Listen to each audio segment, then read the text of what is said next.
Okay, Frozen 1 I think is the worst within this list.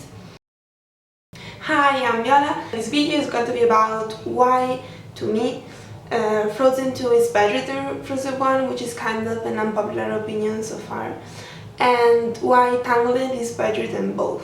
Let's start with Rapunzel. Rapunzel I think is the best because we can really understand why it is important to overcome the conflict.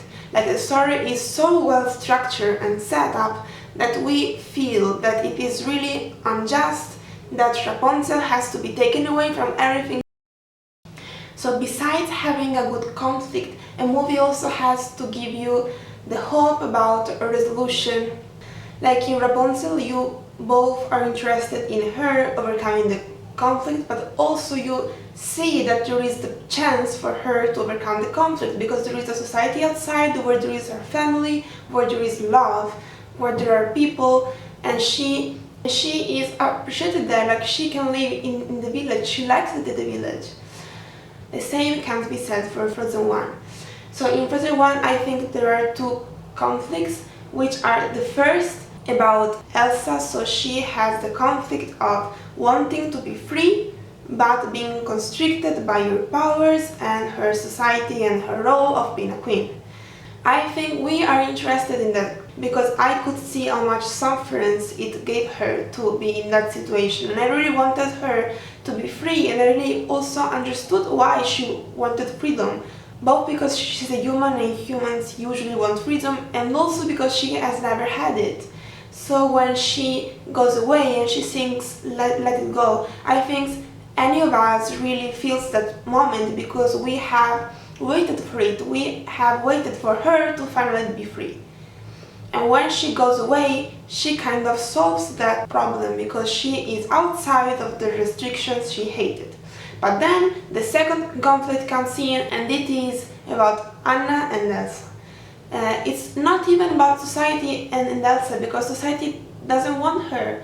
Like, she doesn't want society. It's kind of a fair deal between them. But Anna really wants her sister, and by that she wants her sister to come back. So I think this is the main conflict of the plot, between the need of Anna, that we see the story through, the need of having a sister back, and the desire of the sister not to come back. And the disaster of this conflict is that it's not something that is shared by the audience. That's a disaster, because, like, I am talking for myself, but I objectively think that if we have seen the main character, which is Elsa, struggling so much, staying in Arendelle, and we have been happy with her when she goes away, like, do we really want her to go back? I didn't want her to go back. I thought she was happy there, and I thought that society didn't deserve her because, like, the other humans that are shown,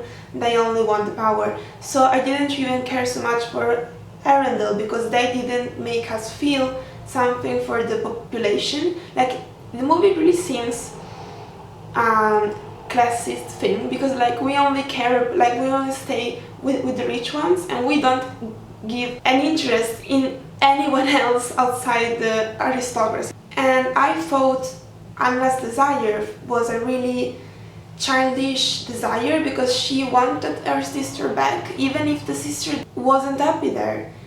So I thought the story was about, like, Anna understanding how to let go of the sister, and the sister finding her freedom. But no, the story is actually about Anna taking her sister back in a place she hates only because it's her sister. Like, I think it's horrible. Like, I didn't want that. Yeah.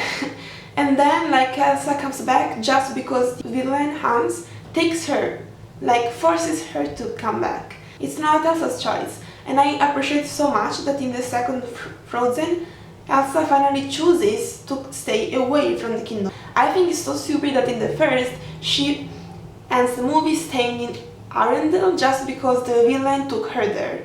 It's so stupid. And it's even more stupid the fact that the sister Anna doesn't understand the need of Elsa. I think they are more mature in the second. The establishing situation is Elsa can stay there, And the final situation is Anna, which is the one that cares for Arendelle, becomes the queen, and Elsa finally can stay in the nature in the woods. In Frozen 2, the conflict is instead about Elsa finding herself, but she has to stop the peace of the place to do so. Elsa has always feared to damage the others, and this time she really has to, because otherwise she would be empty of her meaning. Like, I think it's a really good situation to watch, because she feels it's something that is going to fulfill her questions. It is super clear when they meet the ship of the parents, and in that moment I think the tension in the movie really increases, because we really understand that journey that Elsa is on is something that is going to make us and her understand why she's that way. And I think it's something every Frozen fan has desire to know. So yeah, it is well handled and it makes sense. So the main characters are Anna and Elsa, basically. And we can say that, like, Elsa is not the best character ever, because she has a really serious and, to me, boring personality. Of course, we get to understand her story, we get to understand why she's so serious, but still, she's a character that I don't really feel so much affection towards. She's a really, really sad character, and at the end, also her joy seems really, really composed. Like, she's not, which is a feature that is easier to find in villains, and also, for example, the having makeup for a woman in Disney has never been associated to a good character. So they wanted to introduce someone which is more a traditional good character, and this one is Anna, meant to be funny and cute. If you notice, the funny side into the main characters, above all into the princesses, has been introduced recently.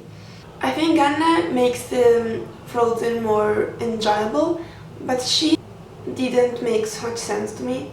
Rapunzel is cute, funny, and she makes sense. Like, she is a character you can empathize with, as well as Anna, but with Rapunzel you understand why she does what she does, and also you can really support her. While with Anna you feel like she's into this chaos and she's trying to see what she can do without really thinking about that.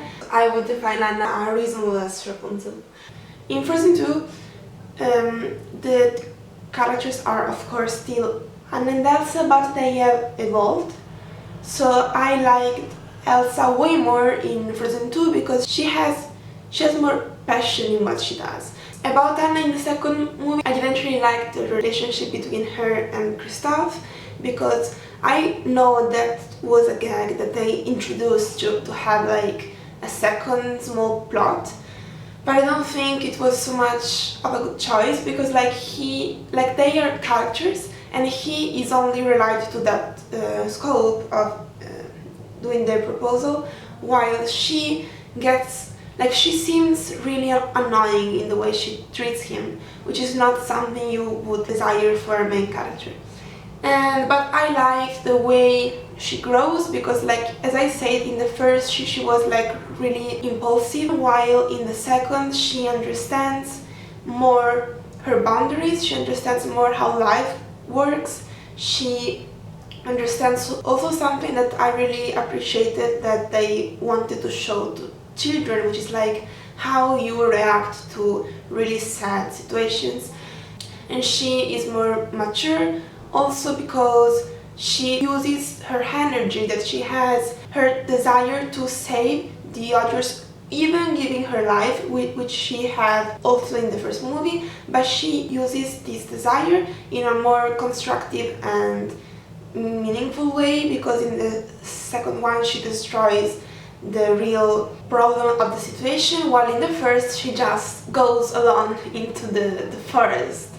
Rapunzel is a girl that has never gone out of the tower. She goes to a place she has never even been able to imagine. She wants to go there so much, and she goes into the village without even knowing how to behave with people. So there is the dimension of the unknown. We can really feel from her eyes, we can see from her eyes that everything she sees is totally new and totally something to discover.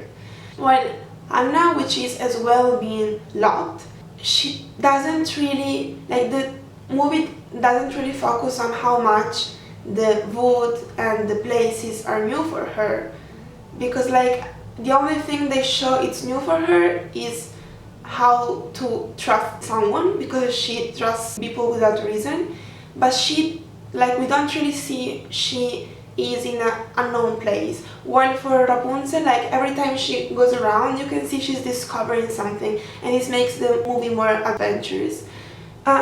This was my review about these three movies. I hope you understood my point. If you have something else to say, please leave it in the comments. So see you for next time. Thank you.